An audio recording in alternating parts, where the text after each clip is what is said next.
Okay, so continuing on. So this is part 2 of the buildings, services and science.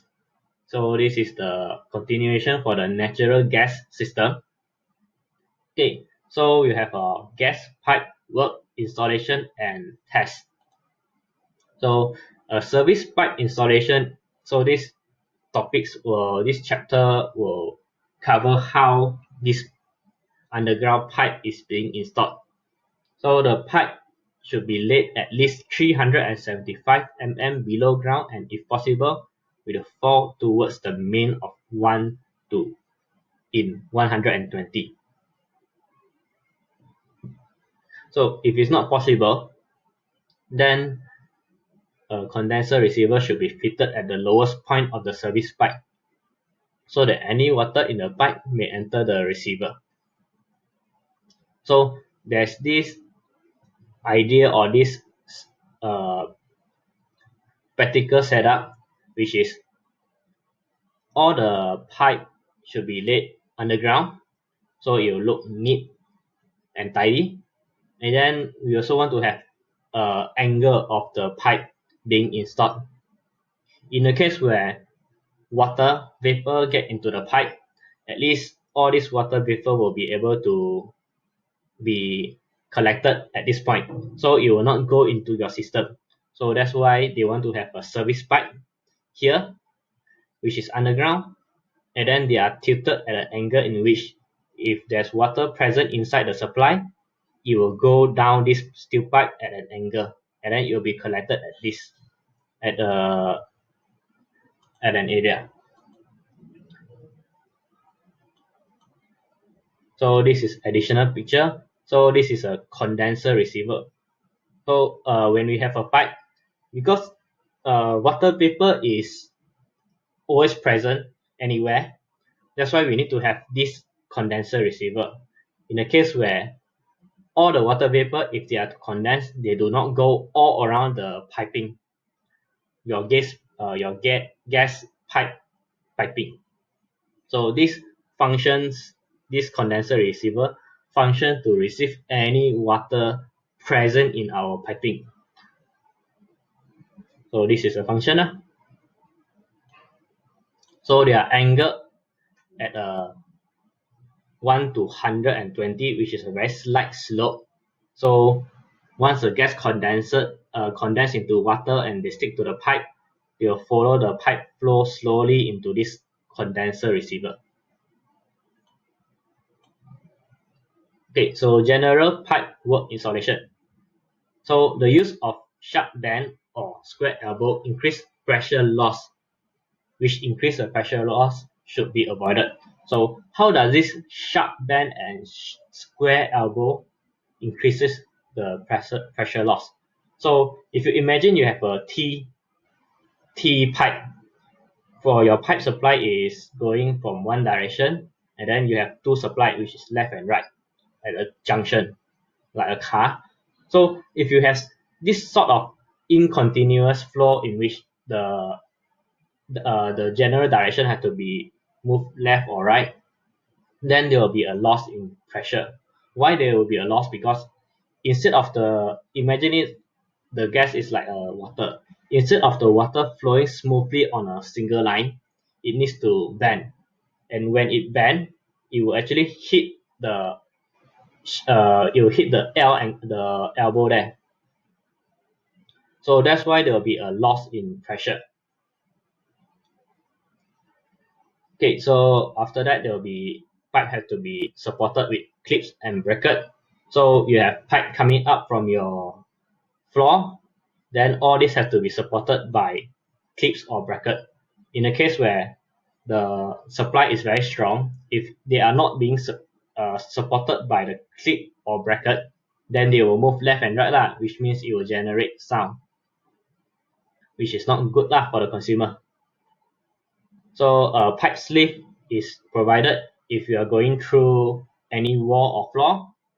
So this is to ensure that there won't be any things passing through due to the hole. And then they should not be placed in cavity near any heat source. So these pipe which are carrying natural gas should not be near any heat source, because we are using the gas to cook. So if you are putting it any near heat source, you are asking for trouble lah. Because as the heat source heat up the pipe, then it will in turn heat up the natural gas inside the pipe. So what happens if you heat up the natural gas inside the pipe? Once it reach a critical level, then it will explode lah. So pipe in contact with any material likely to cause corrosion should be protected with a coating of bitumen. So bitumen will protect the pipe from corrosion. You do not want to have a pipe which is supplying gas having a hole. So that's why you want to have a bituminous layer. So this bituminous layer is some sort of like a rubber lah. So rubber is by nature very hard to corrode, and then this pipe are most likely in metal, which is susceptible to corrosion. So the idea behind is by putting a rubber layer surrounding the pipe, the nature or any water will not corrode the pipe carrying the gas. So am I presenting? Okay. So this is a picture showing how a sleeve, when a pipe is going through a wall or a floor. So this is for wall, and this is for slab or floor. So when a pipe goes through any building opening, we need to have this sort of sleeve. So this sleeve is they need to have a fire resistant capability, because if a fire occurs, you do not want this hole to compromise the whole building. So this sleeve have to be rubbery light and also be fire resistant. So rubbery light in a sense that it has to be close fitting, and then it does not allow anything to pass through this hole. And because it's also rubbery light, in the case where the pipe is moving due to the pressure, this sleeve will be able to absorb the movement. So if you have any opening, this is a weak point in the wall or the slab lah. So that's why this sleeve has to be of a good quality to be able to maintain, to be able to make sure that the whole room do not have any weird hole lah, in which we do not want it to have. Okay, so once we installed all the piping, you want to do some testing on it lah. So by a normal procedure, you have to pressurize the pipe with air at 20 megabars. So if there's no pressure drop across the section, if you have to pressurize the whole piping, then it's good lah. So this is the way to check for piping for gas. So in water piping, if there's no leakage in our piping, then that is our testing lah. But for gas, you involve pressurizing part of the pipework. So if there's no drop in any pipework, means everything is leak proof, means no gas is leaking out of the pipe. So it's a good installation. So this is how gas pipework is tested. Okay, so this is information for gas pipe sizing. So you have one size, and then equals to 6.87 kilopascal. So all of these are equivalent of different unit. So the flow of gas in pipe depends on the following factor. So if you have bigger pipe, then the pressure will be different and then gas pressure, type of piping material used, relative density of gas, and then the length of pipe and resistance of fitting. So these 5 factors will determine the gas flow in a pipe. So if you have longer pipe, then the pressure will be lesser. So this part is the calculation part. So pay attention to the calculation part because most of the calculation part will be tested, but it will be straightforward lah. I do not make it any weird. If you do all the exercise in the lecture note, if you go back and refresh your memory on this, on the lecture notes, and then also you do up all the tutorial, then you'll get a very good mark lah. But okay, so continue on. So effective pipeline is one of the measurement on how to get the length of the pipe. So when gases pass through the fitting like elbow T, there will be some resistance. So like water, if you are allowing the water to move in a straight line, then there is no resistance. But if you are bending it a sharp left or sharp right, then there will be resistance. So the same applied to gases. So this resistance can then be converted into extra length of pipe and added to the net length of pipe for the effective length of pipe. So this is the effective pipe length calculation. So this table 6.2 shows the addition to net pipe run, which means that based on there's this 4 variable here. So this nominal hole is your pipe size hole. This is in mm, so it's not indicated, but this is in mm. So from 25 to 15 mm, we have this elbow, T, and 90-degree bend. So we have this value 0.6, 0.6, and 0.3. So and then we have this nominal bore, which is 25, 40, and 50. So this column, nominal bore, indicate the pipe size. So from 15 to 25, you have this additional to net pipe run. Then from 32 to 40, you have this. And then from 50 and above, or 50 below, sorry, this one is 50 and below or above. So you use this. So you'll find that there won't be any bigger pipe than this lah. So it will be inefficient lah if you do any bigger size or any special custom size. So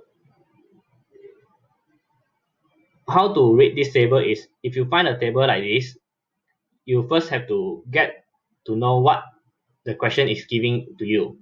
In the case where the question is giving to you a 20 mm, then you have to select this because this is nominal borehole for your pipe for 20, which is between 25 and 15. But if it is 35, then you will be selecting the second one. So next, what you will do will be, depending on the question, how many elbows, T's, and 90-degree bend they give it to you. So based on the question, for a 20 mm borehole, if they say that there is a 12 elbow, 6 T, and 1 bend, which means for the 12 elbow, you have to multiply by 0.6. And then for the 6T, you have to multiply by 0.6. And then for 90 degree, which is 1, if the question is giving it to you 1. So depending on how many different fitting the question giving it to you, it's just a simple of 11 multiplying by this, or by 6 multiplied by this, and 1 multiplied by this. And then if you have to add up together, then that is your additional effective pipe length. So this elbow, if there's 12, is effectively adding extra pipe into your system. So this is the idea behind this table lah, on how to read.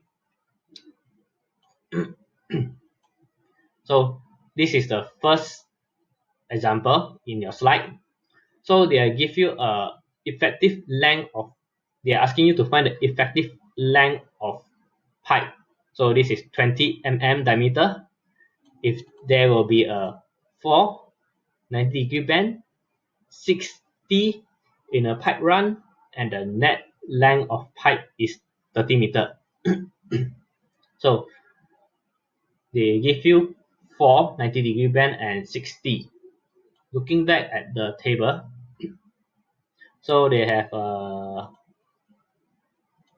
4 90-degree bend. You just put a symbol of 4 multiplied by 0.3, and then 60 6 multiplied by 0.6.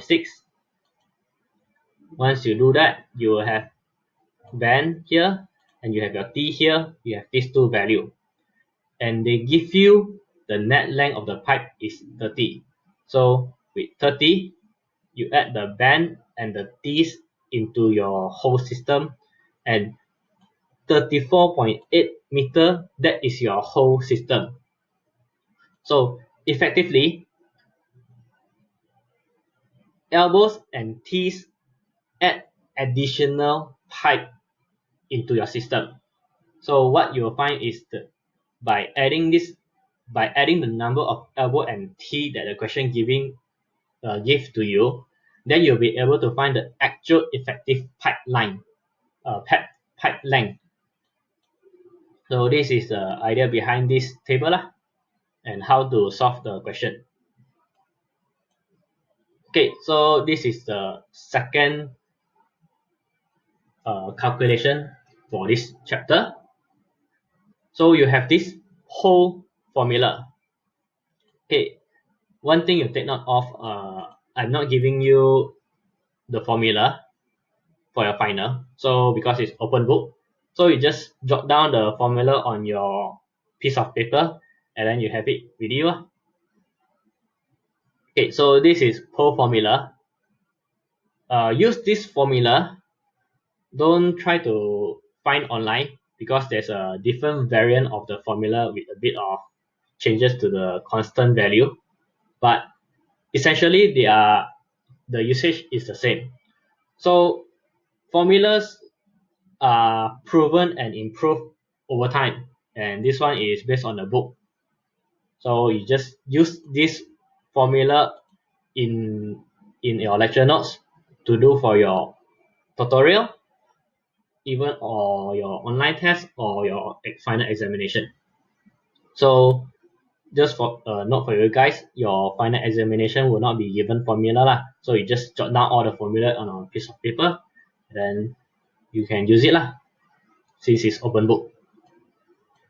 Okay, so let me go through the formula with you guys first. Okay, so Q is the volume of gas flow, which is in liter per second, and then this is a constant value, and you'll be given a D. This is the diameter of a pipe, and then H is the pressure drop, S is the relative density, which is here, and then L is the effective length. So based on this previous calculation, we find the effective length. So this effective length is what we will be using in this whole formula.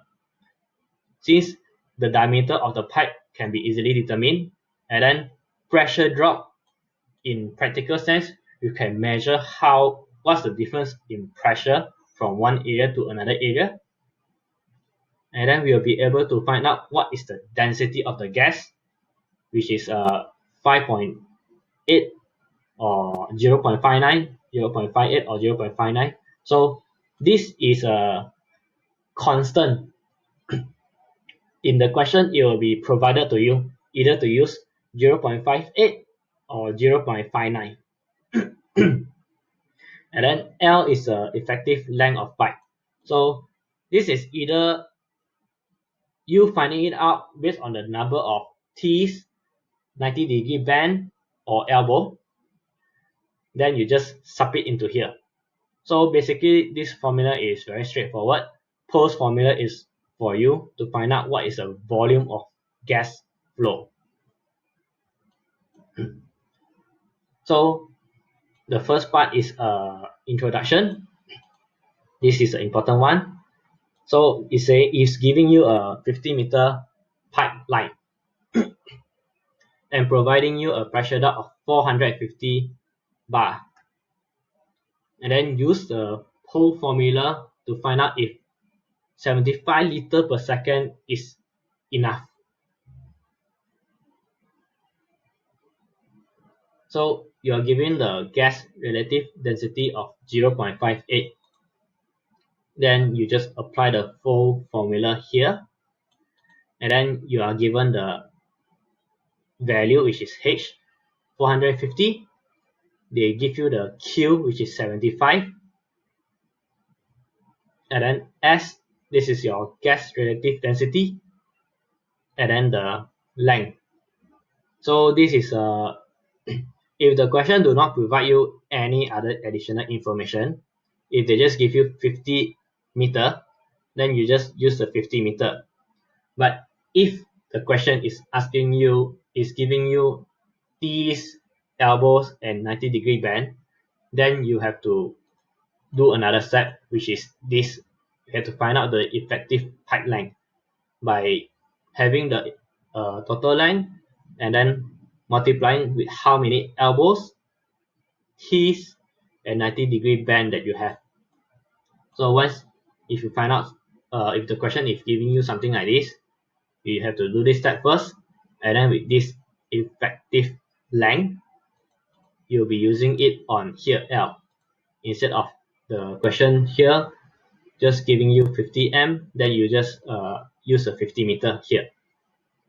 So the question here is asking you to find the suitable pipe size, which is D.